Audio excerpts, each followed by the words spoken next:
ஆராதிப்போம் இயேசுராஜனை.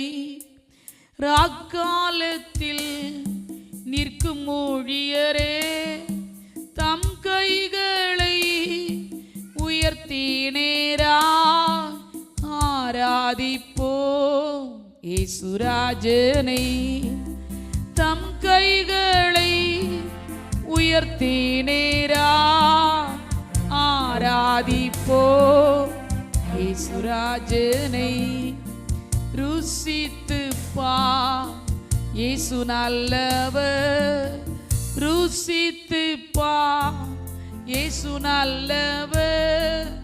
ருசித்து பா இயேசு நல்லவர். ஆராதிப்போம் இயேசுராஜனை. தூக்கினாரே சேற்றி நின்று நிறுத்தீராரே கண்மாலை மே. புது பாட்டை எந்தன் வாயில் தந்தார். ஆராதிப்போம் இயேசுராஜனை. புது பாட்டை எந்தன் வாயில் தந்தார். ஆராதிப்போம் இயேசுராஜனை. புது பாட்டை எந்தன் வாயில் தந்தார்.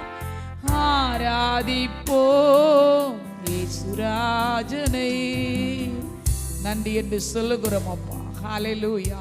பரிசுத்தமும் சத்தியமும் நிறைந்த நல்ல ஆண்டவரே, இந்த ஆசீர்வதிக்கப்பட்டதான அப்பா இந்த ஆராதனை பகுதியில் உமது நாமத்தை உமது பிள்ளைகளாக சேர்ந்து நாங்கள் ஒருமித்து நீ நல்லவர் சர்வ வல்லமுள்ள தேவன் என்று உயர்த்தும்படியாக இந்த நாட்களை எங்களுக்கு அற்புதமாய் தந்தவரே மக்கள் நன்றி செலுத்துகிறோம். தொடர்ந்து எங்களுடைய பேசுங்கப்பா.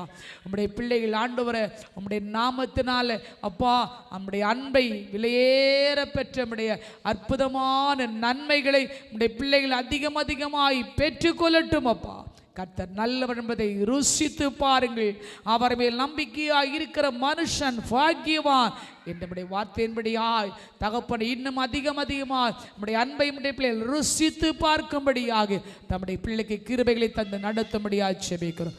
ஆசீர்வதியும் பெரிய காரியங்களை செய்யும். நம்முடைய பரிபூர்ணமான சித்தம் நிறைவேறட்டும். தாழ்த்தி நம்முடைய கரங்கள் ஒப்புக் கொடுக்கிறோம். நீரே பேசும். ஹல்லேலூயா. ஆமென். நம்முடைய வல்லமுள்ள வார்த்தை நம்முடைய பிள்ளைக்கு எதிராக கடந்து வரட்டும் அப்பா. திருக்கரங்களை தாழ்த்தி ஒப்புக் கொடுக்கிறோம். இயேசுவின் நாமத்தை ஜெபிக்கிறோம் நல்ல பிதாவே. ஆமென் ஆமென். ஹல்லேலூயா. ஸ்தோத்திரம். கர்த்தர் நல்லவர். இந்த ஆசீர்வதிக்கப்பட்ட நல்ல வேளையிலும் தேவனுடைய பாதப்படியில் அமர்ந்திருக்கிற ஸ்தோத்திரம் தேவ சத்தத்தை தூரத்திலும் இருந்து கேட்டுக்கொண்டிருக்கிற எல்லா தேவனுடைய பிள்ளைகளுக்கும் ஆண்டவராகிய இயேசு கிறிஸ்துனுடைய ஆமென் பரிசுத்தமுள்ள நாமத்தில் ஸ்தோத்திரம் ஆமெனுடைய வாழ்த்தி நாங்கள் ஆசீர்வதிக்கிறோம். கர்த்தர் ஒவ்வொருவரையும் ஆமை ஸ்தோத்திரம் அவருடைய நிறைவான மகிமைக்குள் நடத்தி செல்வாராக. கர்த்தருக்கு ஸ்தோத்திரம். இந்த நாளிலும் கூட நாம் தேவனுடைய வார்த்தைக்கு எதிராக நாம் கடந்து செல்கிறோம். கர்த்தர் ஸ்தோத்திரம் ஒவ்வொருவரையும் அவருடைய வார்த்தையினால் விடுவித்து ஸ்தோத்திரம் சந்தோஷமாய் நம்மை நடத்துவாராக. கர்த்தர் நல்லவர். அவருடைய கிருபை என்றும் உள்ளது.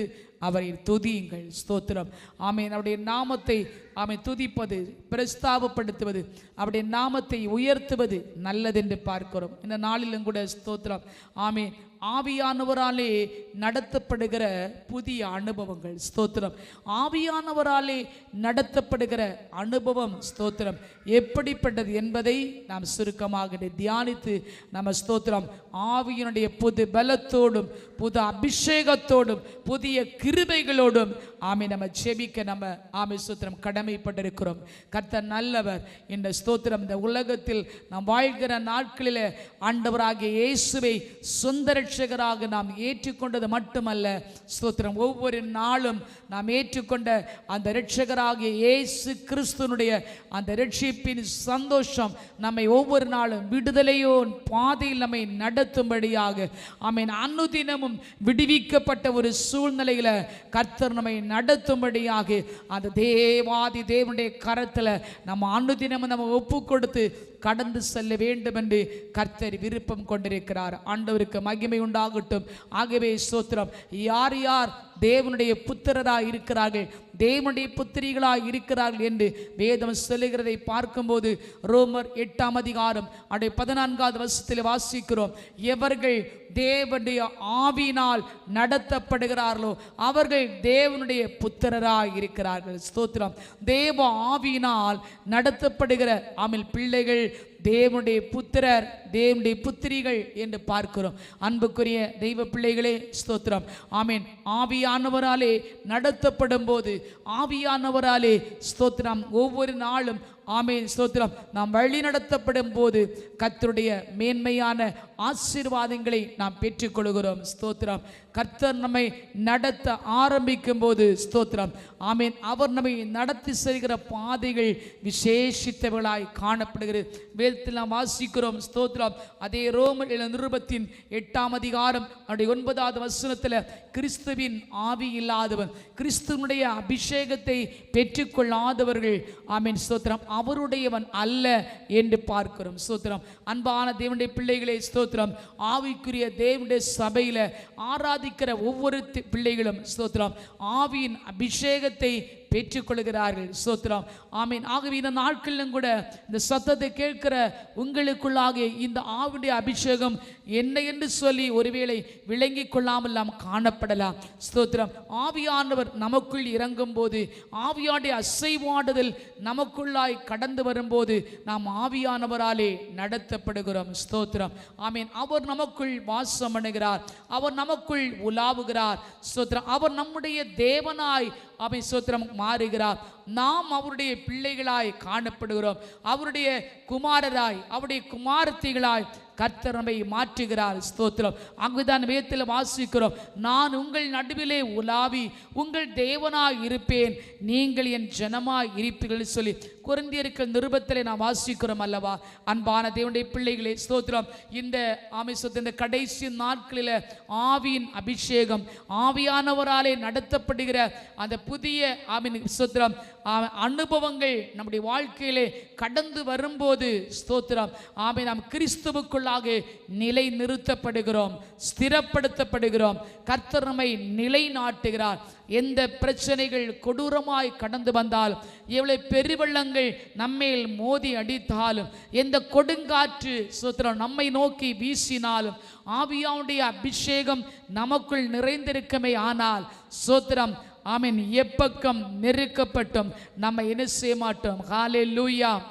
நாம் விழுந்து போவதில்லை, நாம் மடிந்து போவதில்லை, கீழே தள்ளப்பட்டாலும் நம்ம ஸ்தோத்திரம் விழுந்து போக மாட்டோம். கர்த்தர் நிலை நிறுத்துவார். ஹல்லேலூயா. ஸ்தோத்திரம்.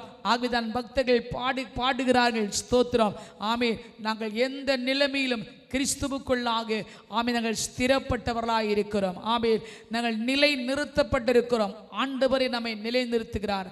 ஆகவே கிறிஸ்துவனுடைய ஆவி நமக்கு வேண்டும். இந்த நாளில் கிறிஸ்துவனுடைய ஆவியை, அந்த ஆவியின் அபிஷேகத்தை பெற்றுக்கொள்ளாதவர்கள் நம்மில் யாராகும் இருப்போம் என்று சொன்னால் இந்த நாளிலே ஒரு தீர்மானத்தை நாம் எடுத்துக்கொள்ளும். ஆண்டவரே, இந்த நாளிலே எனக்குள்ளாக ஒரு தேவ ஆவியினுடைய வல்லமை ஊற்றப்பட வேண்டும். ஸ்தோத்திரம்.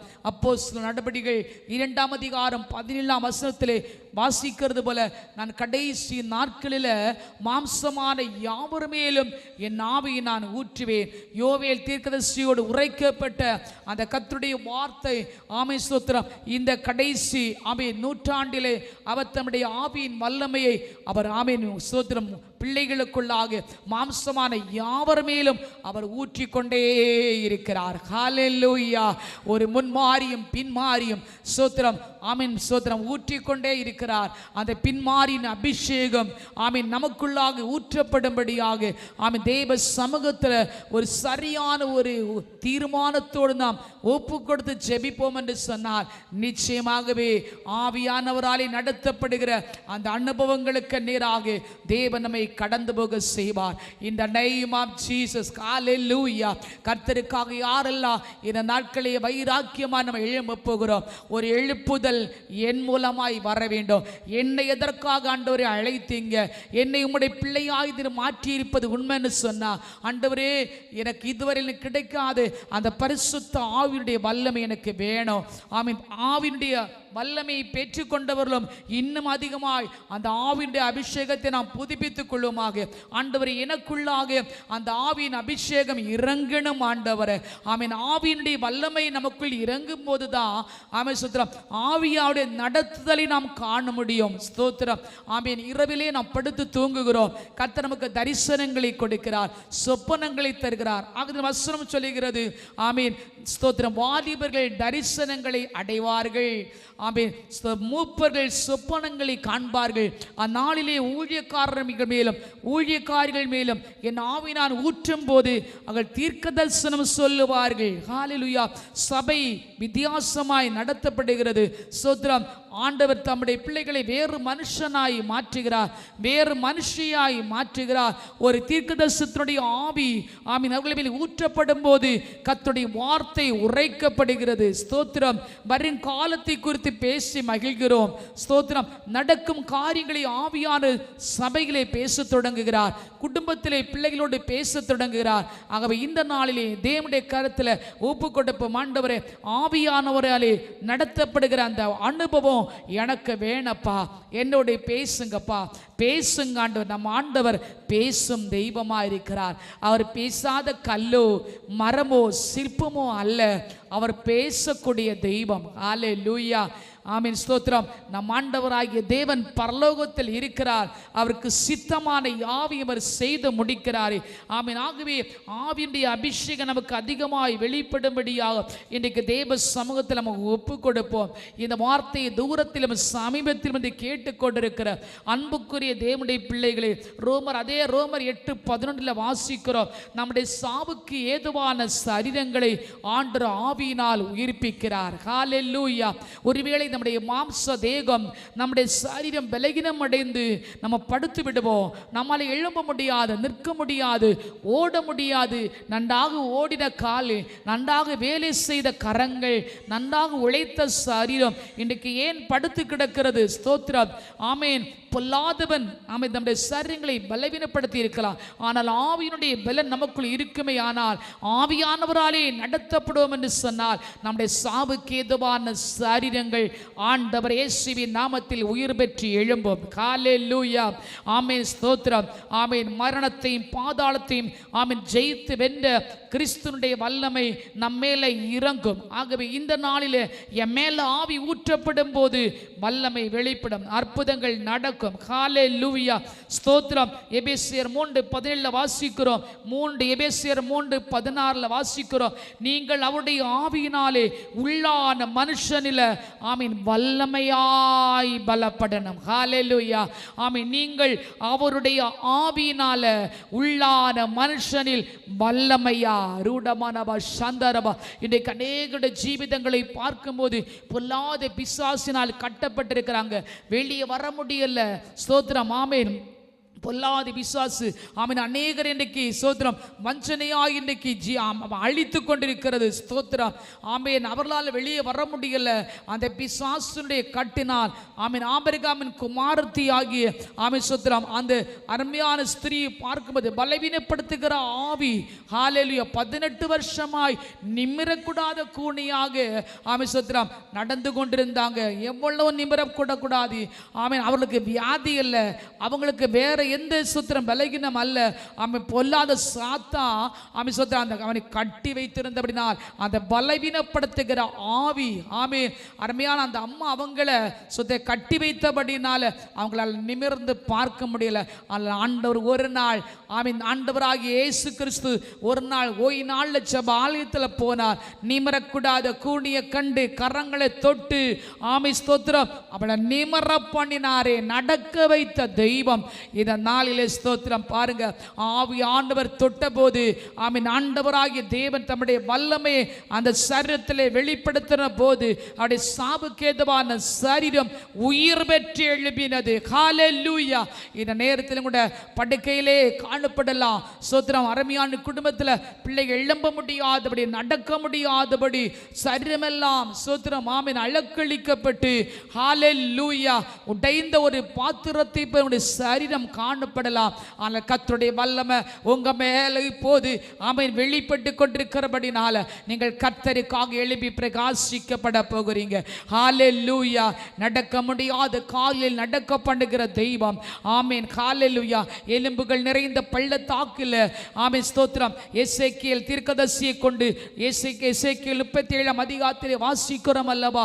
ஆமென். உலர்ந்து போன எலும்புகளுக்கு உயிர் கொடுத்து ஆமென் ஸ்தோத்திரம். எலும்புகள், நரம்புகள், சதைகள், தோல்கள் எல்லாம் ஒன்றோடொன்று இணைந்து ஆமென் ஸ்தோத்திரம் அசைவுண்டாகி எழும்பத்தக்கதாய் கர்த்தருடைய ஆவி ஊற்றப்பட்ட போது, ஆவியானவராலே அந்த இடத்திலே ஒரு அசைவு வெளிப்பட்ட போது, ஹல்லேலூயா ஆமென் ஸ்தோத்திரம், ஒரு இஸ்ரவேல் வம்சமே ஹல்லேலூயா கர்த்தருக்காக எழும்பினதல்லவா? ரிகமனப சந்தரபா. உங்கள் குடும்ப ஜீவிதங்களுக்குள்ளாக எழும்ப முடியாதபடி ஆமென் ஸ்தோத்திரம் ஆமென் மடங்கி படுத்து கிடக்கிற ஒன்றுமில்லாத ஒரு செத்த சரீரத்தை போல இருக்கிற சூழ்நிலைகளை என் தெய்வம் மாற்றி போடு. அவர் வல்லமையுள்ள தேவனாய் இருக்கிறார். உங்களுக்கு ஒரு எதிர்காலம் இருக்கிறது. ஒரு பிரகாசமான எதிர்காலத்தை என் தேவன் வைத்திருக்கிறார். மனம் சோர்ந்து போகாதிருங்கள், மனம் கலங்காதிருங்கள். நமக்கு ஒரு தகப்பன் இருக்கிறார், நமக்கு ஒரு ராஜா இருக்கிறார். மீண்டும் வருவேன் என்று சொன்ன தேவன் அடி வருகை நாளுக்கு முன்பதாக ஆவியானவர்களை நடத்துவாராக. வேதம் சொல்லுகிற சகரியா புஸ்தகம் 4 அதிகாரம் 6 வசனத்திலே பலத்தினாலும் அல்ல, பராக்கிரமத்தினாலும் அல்ல, என் ஆவியினாலே எல்லாம் ஆகும். ஹல்லேலூயா. ஆண்டவருக்கு ஒரு மகிமை செலுத்துவோமா? ஸ்தோத்திரம். கர்த்தர் நல்லவர். ஆமென். அருமையான ஸ்தோத்திரம். நம்முடைய சபையில் அமிசனம் ஆராதித்து கொண்டிருக்கும் போது ஒரு அருமையான சகோதரி சொன்னாங்க, ஸ்தோத்திரம், என் சரீரம் முழுவதும் கட்டப்பட்டதாக இருக்கிறது. ஆமென் ஸ்தோத்திரம். நான் விடுதலை இல்லாமல் ஒரு சொஸ்ததை இல்லாமல் நான் இருக்கிறேன். ஆனால் ஆராதனை பகுதியில் அவர்கள் ஆவியில நிரம்பி ஆராதிக்க தொடங்கின போது அவருடைய சரீர பலகீனங்கள், அவர்களை கட்டி வைத்திருந்த பொல்லாத பலகீனங்கள் அவர்களை கடந்து போனது. ஆமென் ஸ்தோத்திரம். ஆராதனை பொழுது சொன்னாங்க, கர்த்தர் என்னை சுகமாக்கி இருக்கிறார். ஆமென். என்னை ஆமென் ஸ்தோத்திரம் மேற்கொண்ட அந்த பொல்லாத கட்டுகள் இந்த ஆராதனை பகுதியிலே என்னை விட்டு கடந்து போக செய்திருக்கிறார். கர்த்தருக்கே மகிமை உண்டாகட்டும். ஹல்லேலூயா. அதே ஆவியானவர் உங்களை விடுவிக்க, உங்களை விடுதலையின் பாதையிலே கொண்டு செல்ல வல்லமையுள்ள தேவனாய் இருக்கிறார். நீங்களும் அந்த ஆவியின் அபிஷேகத்தை பற்றிக் கொள்வீர்களா? இதுவரை இந்த ஆவியினுடைய பலன் உங்களுக்கு ஆமென் இல்லை என்று சொன்னால், ஆண்டவருடைய வல்லமை உங்களுக்குள் ஆமென் காணப்படவில்லை என்று சொன்னால், இன்றைக்கு நாம் தேவ சமூகத்தில் நாம் கதறி ஜெபிக்க போகிறோம். நிச்சயமாகவே அந்த ஆவியினுடைய பலத்தினால நீங்கள் கடைசி வரைக்கும் ஆண்டவருக்காக ஓட போகிறீங்க. ஹல்லேலூயா. 2 ராஜாக்கள் 2 அதிகாரத்தில் நாம் வாசிக்கும் போது எலியா தீர்க்கதரிசியோடு ஆமென் ஸ்தோத்திரம் நடந்த ஆமென் எலிசா என்கிற ஸ்தோத்திரம் ஆமென் தேவனுடைய மனிதன் ஸ்தோத்திரம் ஆமென் தன்னை விட்டு தன்னுடைய எஜமான் எடுத்துக்கொள்ளப்பட நேரத்தில் அவர் கேட்டது, எனக்கு வேற ஒன்றும் தேவையில்லை, இந்த உலகத்தில் வேற ஒன்றும் எனக்கு அவசியம் இல்லை, எனக்கு ஆவியின் வரம் இரட்டிப்பாய் வேண்டும். இந்த ஆவியின் அபிஷேகம் எனக்குள் இருக்குமே ஆனால் நான் ஆண்டவருக்காக ஆமென் ஸ்தோத்திரம் ஊழியத்தை செய்ய முடியும், அற்புதங்களை கர்த்தருடைய நாமத்தில் செய்ய முடியும். இந்த ஆவியின் வரம் எனக்கு வேண்டும். எலியாவுடைய ஆவியை எலிசா பெற்றுக்கொண்டாரே, அதே தேவன் இன்றும் மாறி போகல. ஆமென் ஸ்தோத்திரம். கரை புரண்டு ஓடிக்கொண்டிருக்கிற ஆமென் யோர்தானின் தண்ணீரை ஆமென் ஸ்தோத்திரம் 2ஆக பிரிக்கக்கூடிய அந்த ஆவியினுடைய வல்லமை அபிஷேகம் அவருக்குள் நிறைந்திருந்தது. ஆகவே தன் கரத்தில் கிடைத்த சால்வையை கொண்டு ஆமென் ஸ்தோத்திரம் எலியாவின் தேவன் எங்கே என்று அவன் ஓங்கி முறுக்கி அடித்த நேரத்தில் அந்த யோர்தானின் தண்ணீர் 2ஆக பிரிந்தது. ஸ்தோத்திரம். அதன் வழியாய் அவர் கடந்து சென்றார் என்பதை பார்க்கிறோம். நாம் நம்முடைய வாழ்க்கையிலே கடக்க முடியாத பல காரியங்களிலே கடக்க முடியாத சில ஸ்தோத்திரம் கடூரமான பாதையில நாம் கடந்து போக வேண்டும் என்று சொன்னால் இந்த ஆவியினுடைய இரட்டிப்பான அபிஷேகம் நமக்கு வேணும். கிறிஸ்துவின் ஆவி இல்லாதவன் அவருடையவன் அல்ல. 2 கொரிந்தியர் 3:17 வாசிக்கிறோம், கர்த்தருடைய ஆவி எங்கேயோ அங்கே விடுதலை உண்டு. ஹல்லேலூயா. கர்த்தரே ஆவியானவர். ஆமென் ஸ்தோத்திரம். ஆவியா இருக்கிற தேவனே உண்மையோடு ஆவியோடு தொழுது கொள்ள கர்த்தர் நாட்கள் நமக்கு கிருபைகளை தருவாராக. ஆகவே கிறிஸ்துவனுடைய ஆவி என்னில் தங்க வேண்டும்.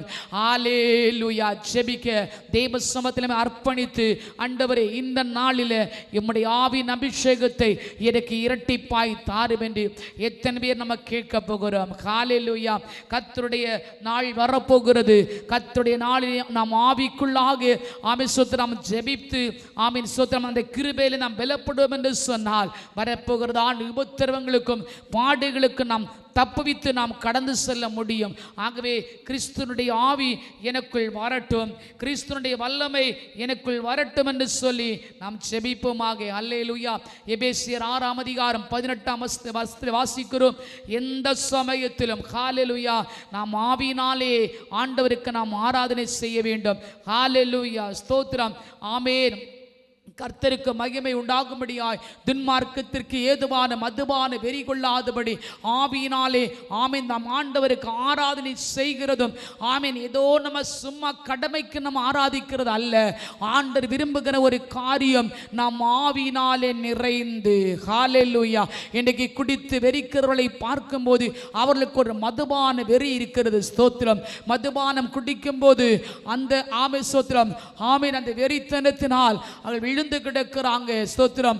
ஆமீன். அவர்களுக்கு ஒன்றும் தெரியாதது போல ஆமீன் அந்த மதமான வெறி கொண்டவர்களாக ஸ்தோத்திரம் ஆமீன் கடந்து செல்கிறாங்க. ஆனால் கர்த்தருடைய வல்லமை நாம் பெற்றுக்கொள்ளும் போது ஆவியின் அபிஷேகம் நமக்குள் இறங்கும் போது அந்த ஆவியினால் நிறைந்து ஜெபிக்கிற அந்த வைராக்கியம் ஹல்லேலூயா அந்த ஆவியுடைய நிறைவினால நம்ம அலங்கரிக்கப்படுகிறோம். ஹல்லேலூயா. கர்த்தர் இந்த நாளிலே ஒவ்வொருவர் மேலும் தம்முடைய அபிஷேகத்தை அளவில்லாமல் ஊற்ற ஆமென் அவர் ஸ்தோத்திரம் சித்தம் கொண்டிருக்கிறபடினால எல்லோரு நாட்களில் செபிக்க கடமைப்பட்டிருக்கிறோம். நாம் ஆராதிக்கிற ஆண்டவராகிய இயேசு கிறிஸ்துவுக்கும் பிதாவாகிய தேவன் தமது ஆவியை அளவில்லாமல் கொடுத்திருக்கிறார். ஹல்லேலூயா சொல்லுங்களேன். ஹல்லேலூயா. யோவான் 3 வாசிக்கிறோம் 28 ஆமென் ஸ்தோத்திரம் தேவனால் அனுப்பப்பட்டவர் தேவனுடைய வார்த்தைகளை பேசுகிறார். ஆமென் ஸ்தோத்திரம் பிதாவாகிய தேவன் அவருக்கு அளவில்லாமல் தம்முடைய ஆவியை கொடுத்திருக்கிறார் என்று சொன்னால் நமக்கும் அது வேண்டியது அல்லவா? நமக்கும் அது எவ்வளவு அவசியமாக இருக்கிறது. அந்த ஆவி நிறைவோடு நாம் ஆண்டவரை ஆராதிக்க தேவ சமூகத்தில் இன்றைக்கு நாம் ஒப்பு கொடுப்போமா? ஆண்டவரே இந்த நாளிலே அந்த அபிஷேகத்துடைய நிறைவினால என்னை அலங்கரிங்கப்பா. கிறிஸ்துனுடைய ஆவி என்னில் தங்கட்டும். உங்க ஆவி என்னில் தங்கட்டும் ஆண்டவரே. காலா காலமெல்லாம் ஆண்டவரே அந்த நிறைவான ஆவியின் அபிஷேகத்தோடு நான் ஜீவன் பெற்று வாழும்படியாய் ஊஜாபானா ஷகன துடமி டாரபா. கர்த்தரே ஆவியானவர். கர்த்தருடைய ஆவி எங்கே உண்டோ அங்கே விடுதலை உண்டு. ஆவியான உங்களுக்குள் இறங்கும்படியா இன்னைக்கு எத்தனை பேர் தாகத்தோடு கேட்கிறீங்களோ உங்க மேல கர்த்தர் நாட்களை இறங்குவாராக. எலியாவின் ஆவியை எலிசா பெற்றது போல கர்த்தர் உங்களுக்கு அந்த வல்லமை இரட்டிப்பாய் தரப்போகிறார். நன்றி சொல்லி ஆண்டவருக்கு மகிமை செலுத்தி நம்ம எல்லோரும் செபிக்க போகிறோம். ஸ்தோத்திரம். கர்த்தர் நல்லவர், கர்த்தர் நல்லவர். இந்த நாட்களில் அந்த அபிஷேகத்துடைய நிறைவு நம்மில் வெளிப்படும்படியாக நாம் எல்லாரும் ஸ்தோத்திரமாமே ஆமென் ஜெபிக்கிற வேளையில் கர்த்தருடைய கிருபையை நாம் பெற்றுக்கொள்வோம். அல்லேலூயா. ஆமென். கிருபை பெற்றுக்கொள்ளாதவங்க அபிஷேகத்தை அடைந்து கொள்ளாதவங்க இன்றைக்கு உண்மையாகவே இன்றைக்கு அபிஷேகம் பெற்றுக்கொள்ளலாம். அல்லேலூயா. இந்த வார்த்தை கேட்ட உங்களுக்குள்ளாய் ஆவியானவர் நிச்சயமாய் இறங்க போகிறார். ஆமென். அவர் தம்முடைய வல்லமை அபிஷேகத்தை ஊற்ற தடையே கிடையாது. ஆமென். Glory of Jesus. Hallelujah. ஒரு நாளும் என்னை மறவா தெய்வம் நீரே, நன்றியோடு உமை துதிக்கிறேன். ஒரு நாளும் என்னை மறவா தெய்வம் நீரே, நன்றியோடு உமை துதிக்கிறேன். நன்றி இயேசுவே, என்னாலும் இயேசுவே. நன்றி இயேசுவே, என்னாலும் இயேசுவே. மருடங்கள் காலங்களா என்னை வழுவாமல் காத்தீரையா. மருடங்கள் காலங்களா என்னை வழுவாமல் காத்தீரையா. வல்ல கரத்தால் நீர் என்னை தாங்கினீ, உம் சிறகாலே மூடி காத்திட்டீ. உம் வல்ல கரத்தால் நீர் என்னை தாங்கினீ, உம் சிறகாலே மூடி காத்திட்டீ. நன்றி இயேசுவே, இந்நாளும் இயேசுவே. நன்றி இயேசுவே, எந்நாளும் இயேசுவே. வாக்குத்தத்தம் தந்தவரே, உந்தன் வாக்கில் உண்மை உள்ளவரே. வாக்குத்தத்தம் தந்தவரே, உந்தன் வாக்கில் உண்மை உள்ளவரே. யார் மறந்தாலும் நான் மறவேனே, என்ற வாக்கனுக்கு அளித்தவரே. யார் மறந்தாலும் நான் மறவேனே, என்ற வாக்கனுக்கு அளித்தவரே. நன்றி இயேசுவே, எந்நாளும் இயேசுவே. நன்றி இயேசுவே, எந்நாளும் இயேசுவே. எதிர்காலம் உம் கையிலே, எந்தன் பயம் யாவும் நீங்கியதே. எதிர்காலம் உம் கையிலே, எந்தன் பயம் யாவும் நீங்கியதே. நீரன் பக்கத்தில் நான் பயப்படேனே, என் துணையாக இருக்கின்றீரே. நீரன் பக்கத்தில் நான் பயப்படேனே, என் துணையாக இருக்கின்றீரே. நன்றி இயேசுவே, எந்நாளும் இயேசுவே. ஆமே. நன்றி இயேசுவே, எந்நாளும் இயேசுவே. நன்றி இயேசுவே, எந்நாளும் இயேசுவே. நன்றி இயேசுவே, எந்நாளும் இயேசுவே. ஹல்லேலூயா. துதிக்கிறோம், ஸ்தோத்தரிக்கிறோம் ராஜா.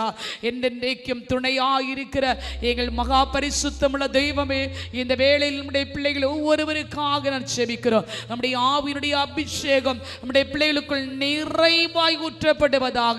நம்முடைய பிள்ளைகளை யாரெல்லாம் தாகத்தோடு வாஞ்சையோடு எனக்கு கிறிஸ்துனுடைய ஆவி எனக்கு வேணும், ஆமேன், கடைசி நாட்களில் நான் தப்பி நிற்கும்படியாக, வரப்போகிற உபத்திரவத்துக்கு நான் ஆமேன் தப்பி ஓடும்படியாக உம்முடைய ஆவியுடைய வல்லமை எனக்கு வேண்டும் என்று கேட்கிற ஒவ்வொரு பிள்ளைகள் மேலும் நிறைவான நம்முடைய வல்லமை இப்போதே பொழிந்தருளுவீராக ராஜா. ரீகமநாதர சந்தரபௌட்டாலபா. கடைசி கால அபிஷேகத்தினுடைய வல்லமை ஒரு எழுப்புதல் அக்கினி தம்முடைய பிள்ளைகளை பற்றி எறியட்டும் ஆண்டவரே. அக்கினியை போட வந்த தெய்வம் உம்முடைய பிள்ளைகள் ஆண்டவரை அக்கினி கண்டங்களாய் கர்த்தருக்கென்று எழும்பி பிரகாசிக்க, ஆமென், ஹல்லேலூயா. தகப்பனே, உம்முடைய ஒளி உம்முடைய பிள்ளைகளுக்குள் ஆண்டவர் எப்போதும் ஆமென் வெளிச்சமாய் இருக்கும்படியாக உதிக்கிற ஒளியிடத்தில் ஆமென் சோத்திரம் ஆண்டவரை ராஜாக்களும் ஆண்டவர் பிரபுக்களும் கடந்து வரும்படியா பிரயோஜனமுள்ள பாத்திரங்களாய் நம்முடைய பிள்ளை கர்த்தர் பயன்படுத்தும் ஆண்டவரை. ஒவ்வொரு சரீரத்திலும் ஆவி ஆத்மாவிலும் நம்முடைய விடுதலை கர்த்தர் அனுப்பி இருக்கிறமைக்காய் ஸ்தோத்திரங்களை செலுத்துகிறோம் ராஜா. வியாதிப்பட்ட சரீரத்தின் மேல் நம்முடைய வல்லமை ஊற்றப்பட்டிருக்கிறமைக்காய் நன்றி சொல்லுகிறோம் ராஜா. எப்பேற்பட்ட வியாதியா இருந்தாலும் குணமாக்குகிற கிறிஸ்துனுடைய வல்லமை, தீராத வியாதிகளை வினைகளை போக்குகிற கர்த்தருடைய மாறாத வல்லமை, ஓ அபிஷேகம் நம்முடைய பிள்ளைகளை நிரப்புகிறமைக்காக நன்றி சொல்லுகிறோம் அப்பா. சிறியோர் முதல் பெரியோர் கரத்தில் நாங்கள் கொடுக்கிறோம். இந்த செய்தி மூலமா நம்முடைய பிள்ளைகளை தேவன் விடுவித்திருக்கிறமைக்காக நன்றி சொல்லுகிறோம் ராஜா. ஆசீர்வதியும், பெரிய காரியங்களை செய்யும்.